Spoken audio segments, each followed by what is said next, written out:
My grandson asked me, "Is it true that you left and abandoned us?" His mother looked at me with contempt. When I showed them who was paying their rent, no one believed me. Your presence here means so much to me. Watch until the end and leave a comment telling me which city you're watching from. I want to see how far my story has reached. I never expected those words to come from my grandson's mouth. Grandma Beverly, is it true that you went away and abandoned us? 9-year-old Jacob looked up at me with those innocent brown eyes, so much like his mother's used to be before life hardened them. My hand froze midway through stroking his hair. The living room suddenly felt airless, as if all oxygen had been sucked out in an instant. Before I could respond, Amanda appeared in the doorway, arms crossed, her eyes narrowing with that familiar look of contempt. The same look she'd been giving me for the past 3 years. "Mom's just visiting, Jacob. Remember what we talked about?" Her voice was honey sweet for him, ice cold for me. I felt my chest tighten. This wasn't the first time I'd visited in the past few months, but each visit became increasingly strained. What exactly had they told him about me? "I didn't abandon anyone, Jacob," I said quietly, trying to keep my voice steady despite the tremor starting in my hands. "I've always been here." Amanda let out a sound somewhere between a scoff and a laugh. "Really, Mom? Always been here? That's rich." Jacob looked between us, confusion etched across his face. At 61, I'd seen plenty of heartbreak, but nothing quite cut like seeing my grandson being turned against me. "Jacob, honey, go wash up for dinner," Amanda said. Once he left, I stood up, my knees protesting after sitting on the too-low couch. "What have you been telling him, Amanda?" "Only the truth." She adjusted a picture frame on the shelf, one that notably contained no photos of me. "That you chose to walk away because you couldn't be bothered with family responsibilities." The unfairness of it burned like acid in my throat. 3 years of silent suffering, of watching from the periphery as Paul, my son-in-law, systematically pushed me out of their lives while happily accepting my financial support. That's not true, and you know it. I reached for my purse, hands shaking with a mixture of hurt and indignation. "Oh please, Mom. Don't play the victim now. You made your choice when you stopped coming around." "Stopped coming around?" My voice rose despite my best efforts. "Amanda, you and Paul made it perfectly clear I wasn't welcome after I expressed concern about his spending. You told me I was interfering. You said I was suffocating you." Amanda rolled her eyes. Here we go again with the Paul accusations. He's been nothing but supportive of this family. Something snapped inside me. 3 years of quiet sacrifice, of signing checks from the shadows, of being vilified to my own grandson, all while watching Paul drain my daughter's bank account and spirit. I pulled out my phone, opened my banking app, and thrust it toward her. "Then perhaps you can explain these. Every month for the past 3 years. The exact amount of your rent, sent directly to your landlord. Why would I do that if I'd abandoned you?" Amanda's face went blank as she stared at the screen. "Regular payments, every month without fail, even during the months when she wouldn't take my calls." That's not possible," she stammered. "Paul handles all our finances. He said we were paying the rent from our savings." "What savings, Amanda?" "The ones that disappeared along with half of the money I gave you for Jacob's education fund?" The color drained from her face. "You're lying. You must be." I scrolled through more transactions, utility bills, Jacob's school fees, even the payment for the family health insurance Paul claimed was covered through his work benefits. "Paul said his parents were helping with Jacob's school," she whispered, her voice suddenly small. "His parents haven't sent a dime. I've been the one keeping this family afloat, Amanda. All while being painted as the villain who abandoned you." The front door opened, and Paul's voice boomed through the house. "Honey, I'm home. Something smells great." Amanda's eyes were wide now, fear replacing the contempt that had been there moments ago. I saw it then, a flash of recognition, a moment of clarity as pieces started falling into place. "Mom. She began, but Paul appeared in the doorway, his smile faltering when he saw me. "Beverly. Didn't know you were visiting today." His tone was cordial, but his eyes were cold, calculating. "Jacob mentioned something about you showing him pictures?" Jacob peeked around the corner behind Paul, his small face hopeful, watching the adults with that perceptive gaze children often have when they sense tension. I looked from my grandson to my daughter, whose world was clearly crumbling around her as she stared at the evidence still displayed on my phone. "Yes," I said, my voice stronger now. "I was just showing Amanda some pictures too. Of our family history. The parts that seemed to have been forgotten." The drive back to my small apartment that evening was a blur. My hands gripped the steering wheel so tightly my knuckles turned white, but I barely noticed. All I could see was Amanda's face, the shock, the confusion, and that flicker of something else. Recognition, perhaps. Or the first crack in the wall Paul had built between us.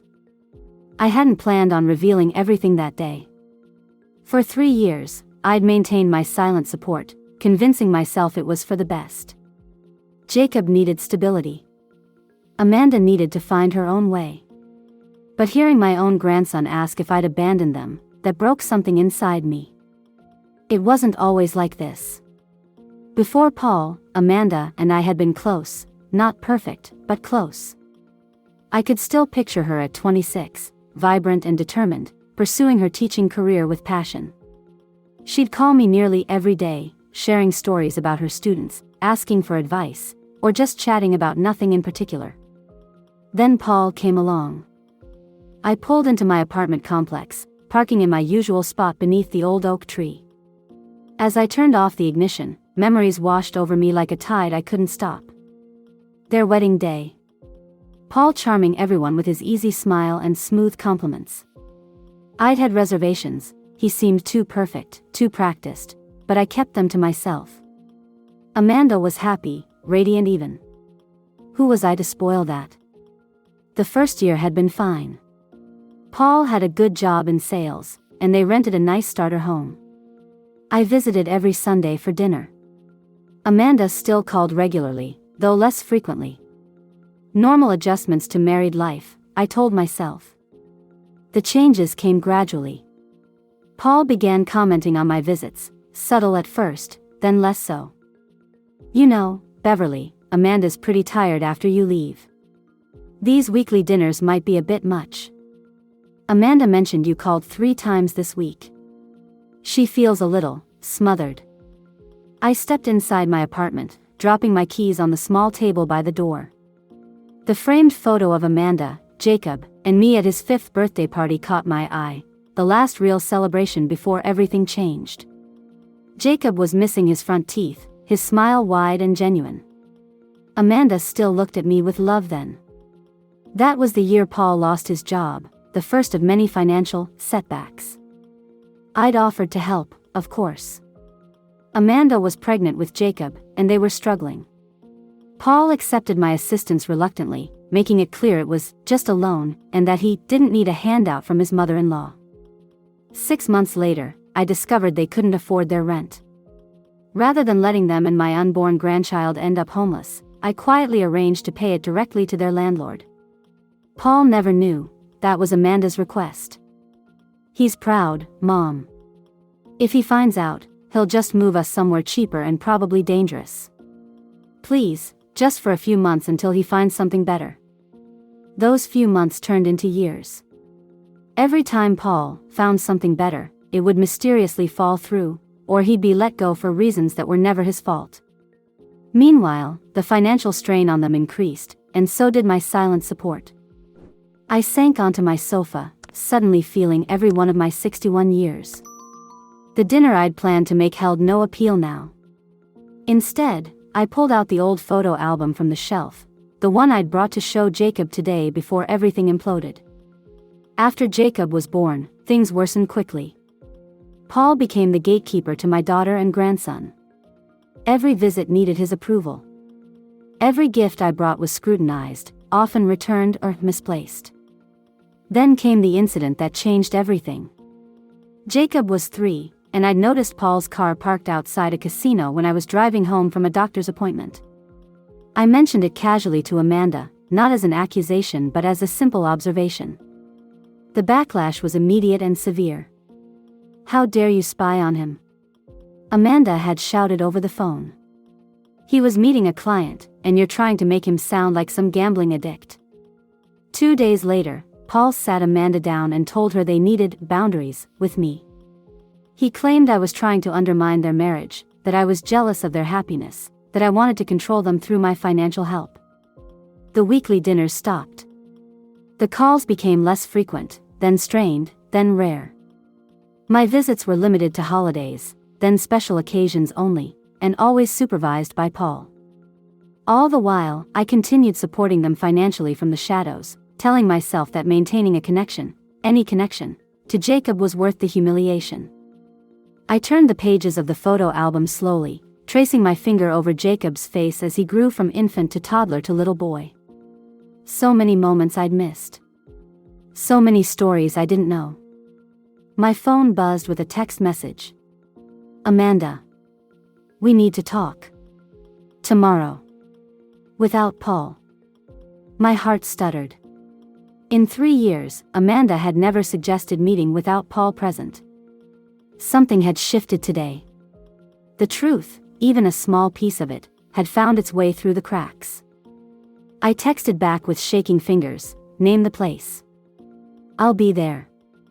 Tomorrow would bring more painful revelations, I was certain. But for the first time in years, it might also bring hope. I arrived at the small coffee shop 20 minutes early, choosing a corner table that offered some privacy. The place was mostly empty on a Tuesday morning, just a few people typing on laptops or reading newspapers. I ordered a chamomile tea, hoping it might calm my nerves, though I doubted anything could steady my racing heart. At exactly 10 o'clock, Amanda walked in. She looked tired, with dark circles under her eyes that makeup couldn't quite conceal.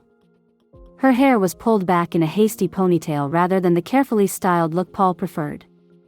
Most telling was the absence of the expensive jewelry she usually wore, gifts from Paul that I later learned were purchased with money intended for Jacob's education fund. "Mom," she said, sliding into the seat across from me.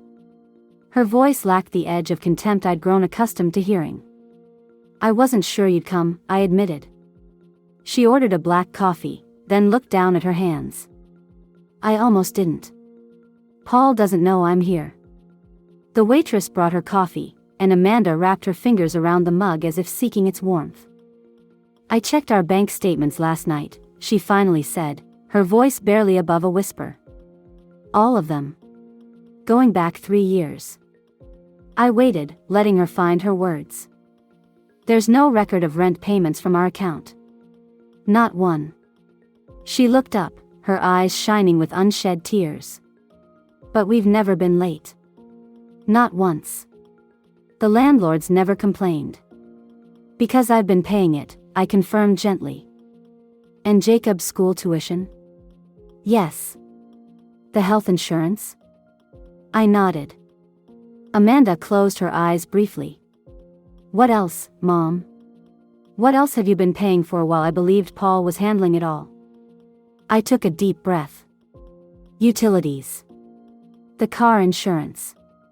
Half of Jacob's medical bills. The property taxes on the house you think you're renting to own." Her eyes snapped open. "What do you mean?" "The house isn't owner financed through the landlord like Paul told you." "I own it, Amanda. I bought it through a property management company after your previous landlord wanted to sell." "Paul knows. He's the one who suggested the arrangement." The color drained from her face. That's not possible. We've been making payments toward ownership. Paul shows me the statements." "May I see one of those statements?" Her hands trembled as she pulled out her phone, found a document, and passed it to me. I recognized it immediately. "Amanda, this is fabricated. These letterheads, the account numbers, they're not real. I can show you the actual property records." She stared at me, a war of emotions playing across her face: disbelief, anger, betrayal, and finally, a dawning horror. Why? She whispered. Why would he lie about something like this? I think you know, I said softly. She shook her head, but it was a gesture of denial rather than disagreement. The money, she murmured. Where has it all been going? I reached across the table, but stopped short of touching her hand, uncertain if my comfort would be welcomed. I don't know exactly. But I have suspicions. Tell me. I think Paul has a gambling problem. Maybe other issues too. Last year, I hired a private investigator. I hadn't intended to reveal this, but Amanda deserved the full truth now. I was worried about Jacob's safety. The investigator followed Paul to several casinos. On days when he told you he was working late. Amanda's breathing quickened. No, he promised me he'd stopped. Years ago, before Jacob was born, he had a small problem, but he swore he'd stopped. There's more, Amanda. She looked up sharply. What? The investigator found evidence that Paul has been consulting with a lawyer. About bankruptcy options. Bankruptcy? Her voice cracked. We can't be that bad off. I see our accounts. We have savings. Do you actually have access to those accounts? Can you withdraw money without Paul? The question hung between us as realization dawned on her face. No. He manages everything. He says it's because I'm too busy with Jacob and teaching. Have you ever checked your credit report? She shook her head slowly. I think you should. Amanda sat back, wrapping her arms around herself as if suddenly cold. How did I not see this? How could I have been so blind? I finally reached out, covering her hand with mine. To my surprise and relief, she didn't pull away. He was careful, Amanda.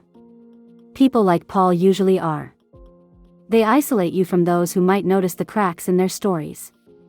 They make you doubt yourself, your perceptions, your relationships. He made me think you were trying to control me, she whispered. That you didn't respect me as an adult.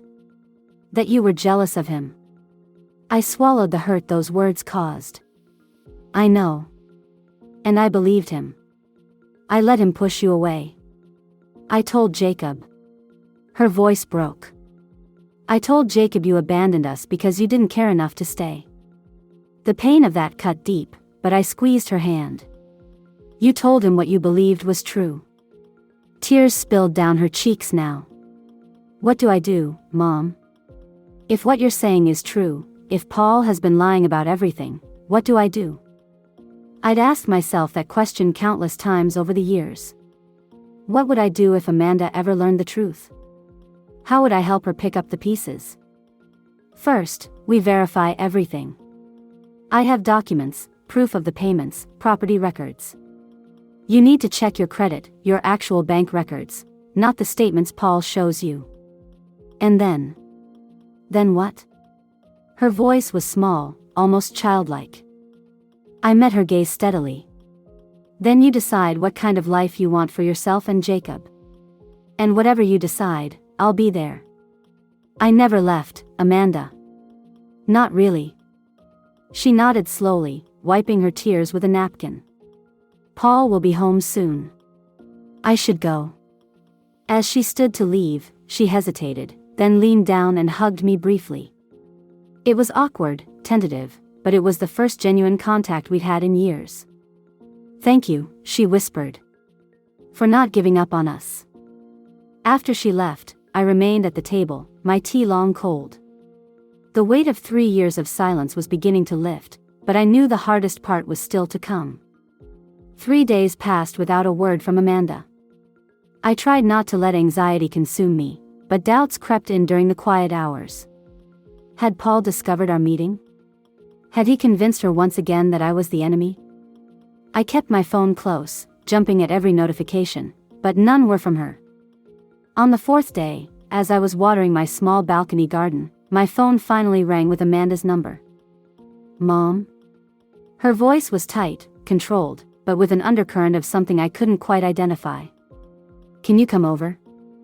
Around noon? Of course, I said, careful to keep my tone neutral. Is everything all right? A pause. No. But it will be. I need you here when I talk to Paul. My stomach dropped. Are you sure that's wise? I'm done hiding, Mom. I checked everything you told me to. My credit report shows 3 maxed out credit cards I never knew existed. Our savings account has less than $200, not the $30,000 Paul's statements show. And I found receipts from a jewelry store for items I've never seen. Her voice hardened. He's here now. Jacob's at school. It's time for the truth. I arrived at their house, my house, technically, at exactly noon. Amanda answered the door immediately, as if she'd been watching for me. Her face was pale but determined, her posture straight and unyielding. He's in the living room, she whispered.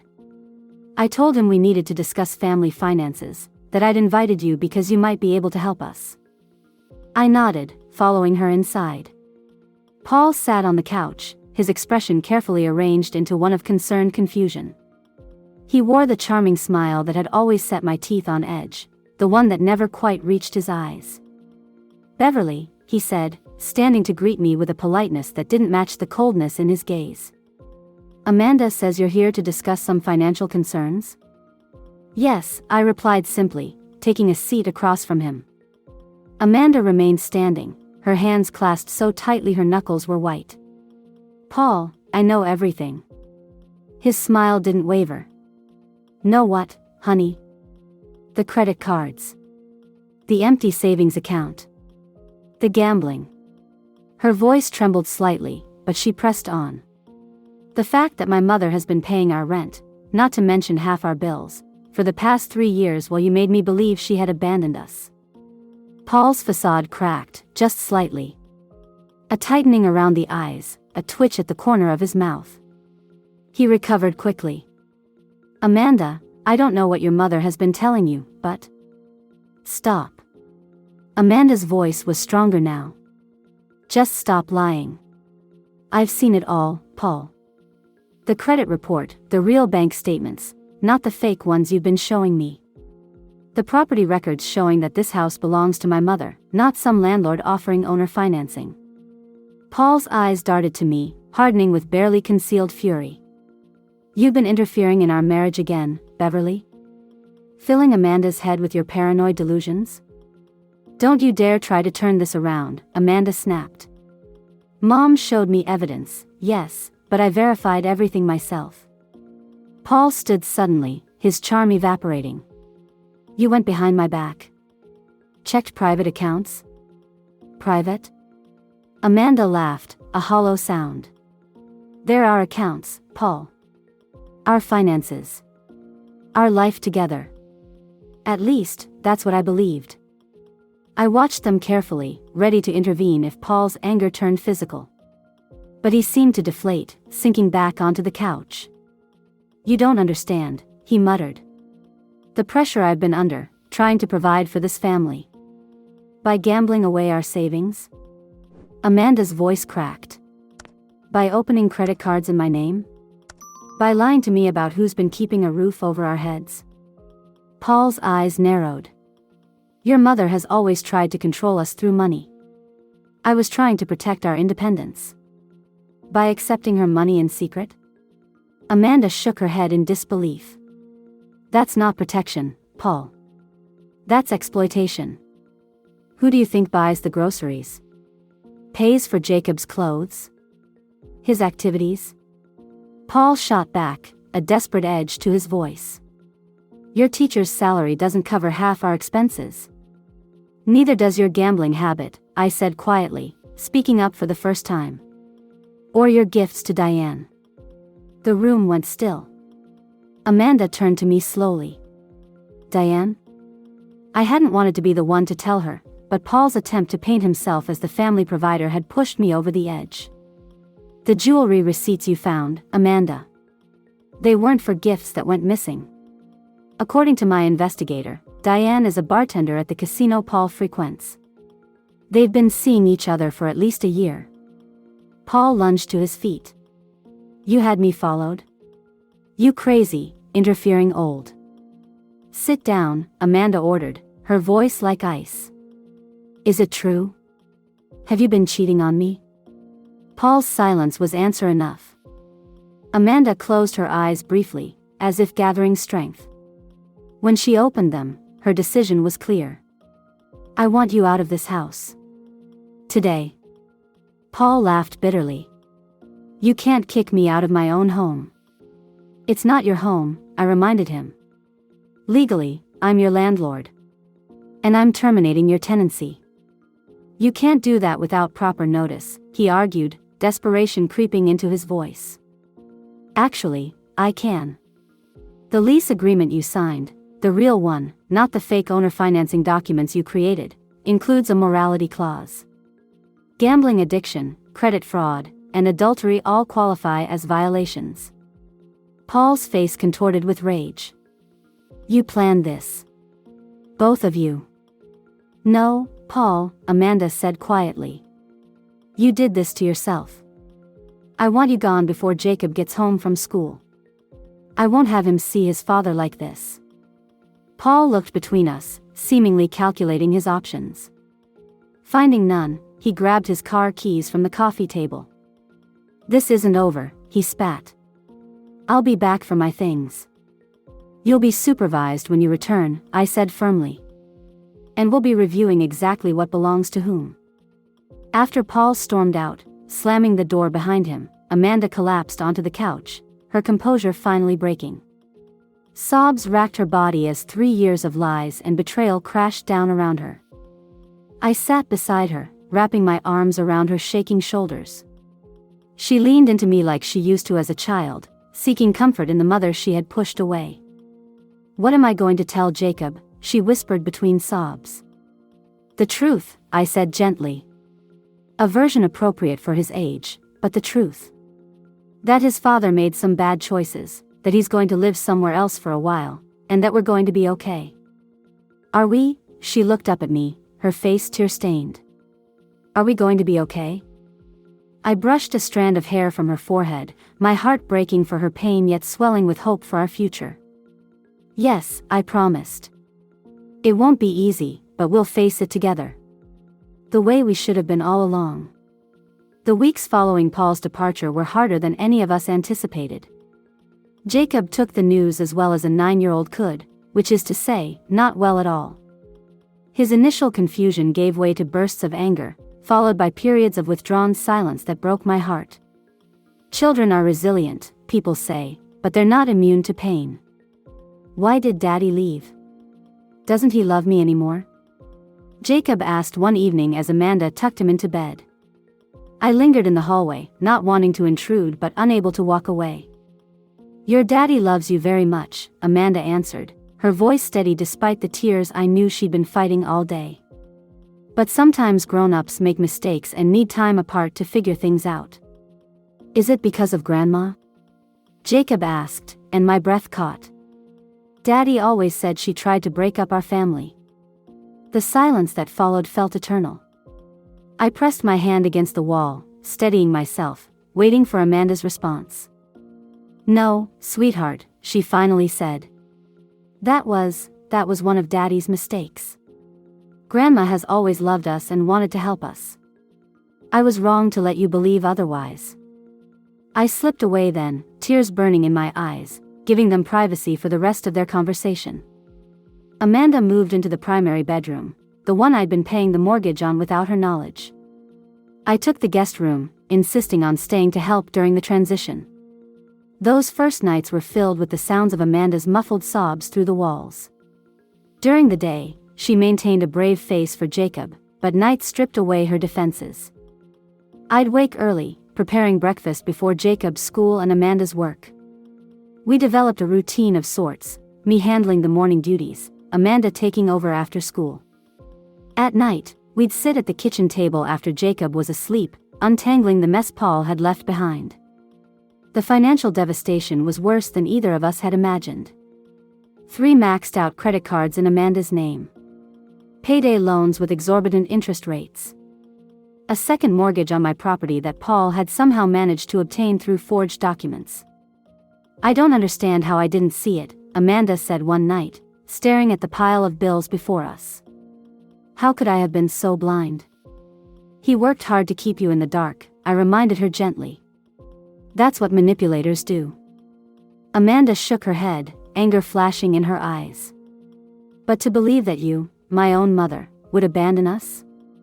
To let him poison Jacob against you? That's on me. It was the first time she'd fully acknowledged her role in our estrangement, and while a part of me wanted to absolve her immediately, another part needed to hear it, needed the validation of my pain after years of silent suffering. Why did you believe him so easily? I asked, the question that had haunted me for 3 years finally finding voice. What did I ever do to make you think I would hurt you that way? Amanda's shoulders slumped. It wasn't one thing. It was everything.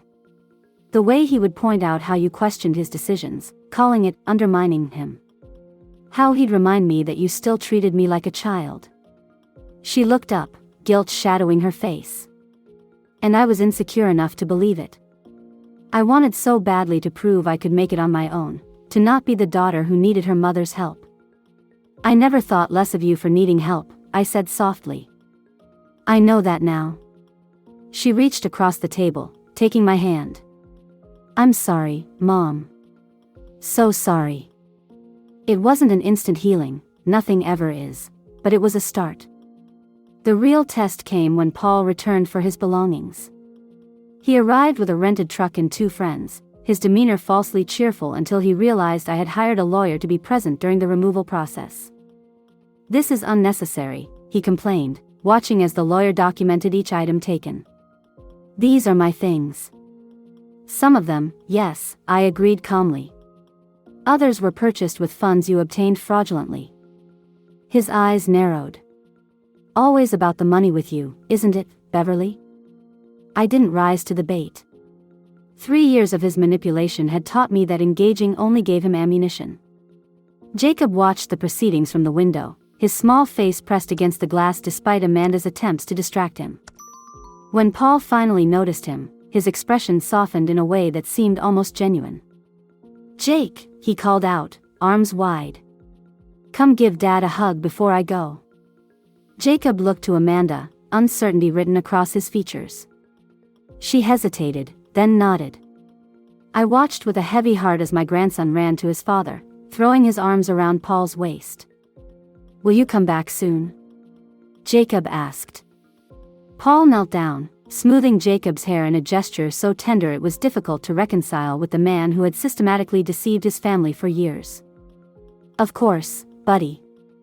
We'll work something out so I can see you all the time. Over Jacob's head, his eyes met Amanda's, a challenge in them. She stiffened but said nothing, unwilling to create a scene in front of their son. After Paul left, the house felt both emptier and somehow lighter. That evening, as we cleared dinner dishes, Amanda broke the silence that had settled over us. He's going to fight for custody, she said, her voice tight with worry. He'll use the fact that we're living in your house, that I can't afford things on my own. We'll face that when it comes, I assured her, though privately I shared her concern. Men like Paul rarely surrendered control willingly. The custody battle began sooner than we expected. Paul's lawyer, paid for by his parents, who had always seen their son through rose-colored glasses, filed for joint custody, painting Amanda as financially unstable and me as a controlling influence. He's twisting everything, Amanda cried after reading the court documents. Making it sound like I'm an unfit mother because I needed help, while conveniently forgetting he's the reason we needed help in the first place. The stress took its toll on all of us. Jacob became more withdrawn at school. Amanda lost weight, dark circles forming permanent residences beneath her eyes. And I felt the weight of guilt, wondering if my decision to expose Paul's deception had only created more pain for the family I'd tried to protect. One evening, after a particularly difficult day of legal consultations, I found Amanda sitting alone on the back porch, staring into the darkness. Sometimes I wonder if it would have been easier to stay, she admitted as I sat beside her. To keep pretending everything was fine. Would it have been? I asked gently. She was quiet for a long moment. No, she finally answered. We would have lost everything eventually. His gambling was getting worse, not better. The debt would have ruined us. She turned to me, her expression resolute despite the tears in her eyes. I just wish it didn't have to hurt Jacob so much. I took her hand, both of us drawing strength from the contact. Children are resilient, I reminded her, echoing what everyone kept telling us. And he has something many children in his situation don't. What's that? Two women who love him more than anything in this world, working together instead of against each other. Amanda leaned her head against my shoulder, a gesture so reminiscent of her childhood that my heart swelled with bittersweet joy. We're going to get through this, she whispered, and for the first time, I truly believed we would. 6 months after Paul's departure, we gathered in the backyard for Jacob's 10th birthday. The custody battle had ended not with the dramatic courtroom showdown Paul had threatened, but with a whimper. His gambling addiction had been exposed during proceedings when he showed up to a mediation session visibly intoxicated, having come directly from an all-night poker game. The judge granted Amanda primary custody, with Paul receiving supervised visitation twice a month, visits he had already begun to miss with increasing frequency. The yard was decorated with superhero balloons and streamers, Jacob's current obsession. He darted among his school friends, a water gun in hand, his laughter ringing out in a way I hadn't heard since before the family fractured. Amanda stood by the grill, spatula in hand, her face relaxed as she chatted with other parents. He seems happier, observed Rachel, Amanda's closest friend and one of the few who had stood by her through the divorce. We all are, I replied, arranging cupcakes on a tray. It's been a long road. Rachel nodded. Amanda told me everything, you know. About how you kept them afloat all those years. She shook her head in wonder. I don't think I could have done that, kept giving after being pushed away. After being vilified. I glanced over at Amanda, who caught my eye and smiled warmly. Sometimes love means standing by silently, waiting for the truth to emerge. Still, Rachel persisted, it couldn't have been easy. No, it hadn't been easy. There had been nights I'd cried myself to sleep, wondering if I'd ever reconnect with my daughter, if my grandson would grow up believing I'd abandoned him. There had been moments of anger, too, when I'd questioned why I continued supporting them financially when all I received in return was rejection. But standing here now, watching Jacob splash his friends with gleeful abandon, seeing Amanda's genuine smile, the one that reached her eyes, not the strained version she'd worn during her years with Paul, I knew I would make the same choice again. Mom. Come take a picture of us. Amanda called, waving me over to where she stood with Jacob and a group of his friends. As I snapped photos, another car pulled into our driveway. Paul stepped out, a large, garishly wrapped present under his arm. His appearance was unexpected. He'd canceled his scheduled visitation for the weekend, claiming a work commitment. Jacob spotted him immediately. Dad, he shouted, running across the yard, water gun abandoned. Paul swooped him up in a hug that seemed performative, his eyes scanning the gathering of parents with a smile that didn't quite reach his eyes. Always the charmer, even now. Amanda tensed beside me, but her voice remained steady as she greeted her ex-husband. Paul. We weren't expecting you. Couldn't miss my boy's birthday, he replied, ruffling Jacob's hair. Got you something special, Jake. As Jacob tore into the wrapping paper, revealing the latest gaming system, far more expensive than what Amanda and I had agreed was appropriate, Paul's eyes found mine. There was a challenge in them, a reminder that he could still swoop in with grand gestures that made our daily care seem mundane in comparison. I might have responded with coldness once, might have allowed his theatrics to dim the day's joy. Instead, I smiled genuinely and said, perfect timing, Paul. We're just about to cut the cake. His expression faltered slightly, clearly not expecting graciousness. Amanda followed my lead, inviting him to stay for cake and ice cream. This wasn't for Paul's benefit, but for Jacob's, allowing him to see that adults could put aside their differences, that conflict didn't have to define every interaction. Paul stayed for precisely 45 minutes, long enough to be seen by everyone, to accept compliments on his generous gift, to remind Jacob that he was the fun parent, who didn't enforce rules about screen time or homework. Then he was gone, promising Jacob a special day next weekend, a promise we all knew was unlikely to be kept. After the party wound down and the last guest departed, Jacob crashed on the couch, exhausted from excitement and sugar. Amanda and I cleaned up in companionable silence, gathering discarded wrapping paper and washing dishes side by side. "Thank you," she said suddenly, passing me a plate to dry. "For today. For handling Paul so gracefully." I shrugged. "It wasn't for him." "I know." She paused, hands stilling in the soapy water. "Sometimes I look at him now and wonder how I didn't see it sooner. The performance of it all. The way everything was always about appearances, never substance. Love can be blinding," I offered gently. "And he was very good at his act." Amanda nodded slowly. "I keep thinking about what Jacob asked me the other day. He wanted to know if he'd turn out like his dad." Her voice caught.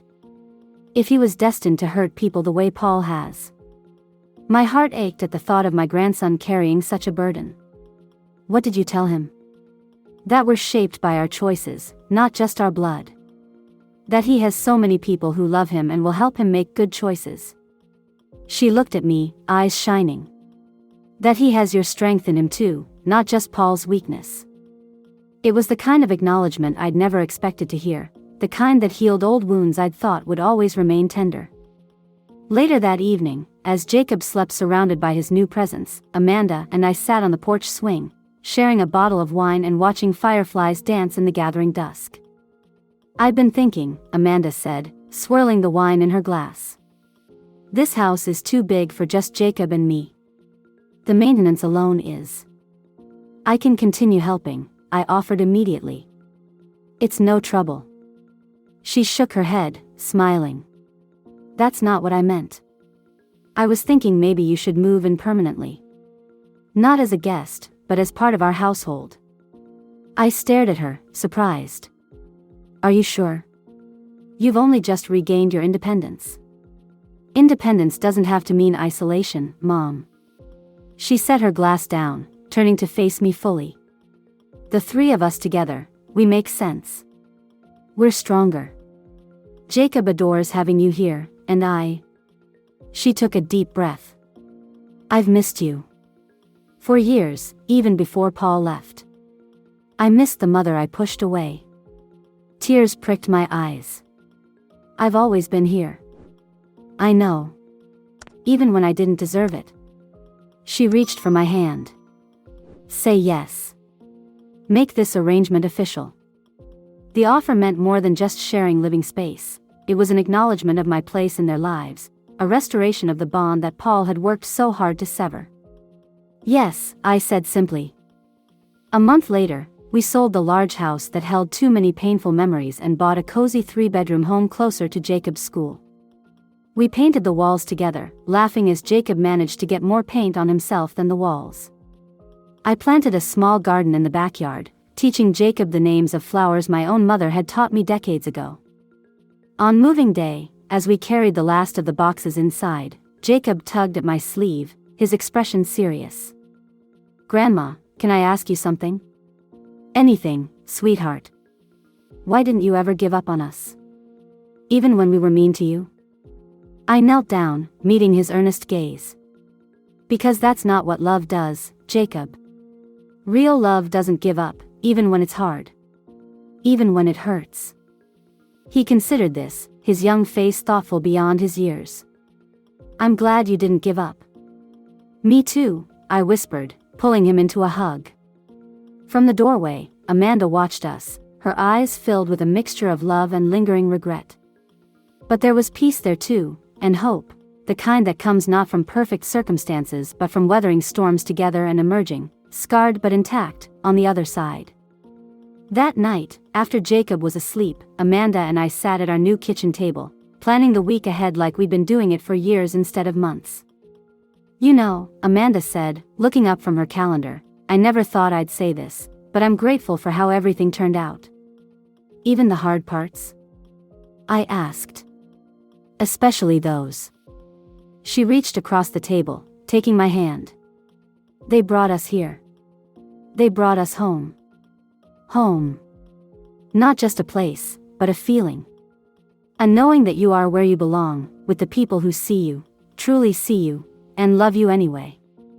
As I squeezed Amanda's hand in return, I knew that no matter what challenges tomorrow might bring, we would face them together. Not as the broken family Paul had tried to create, but as the whole one we had fought to become.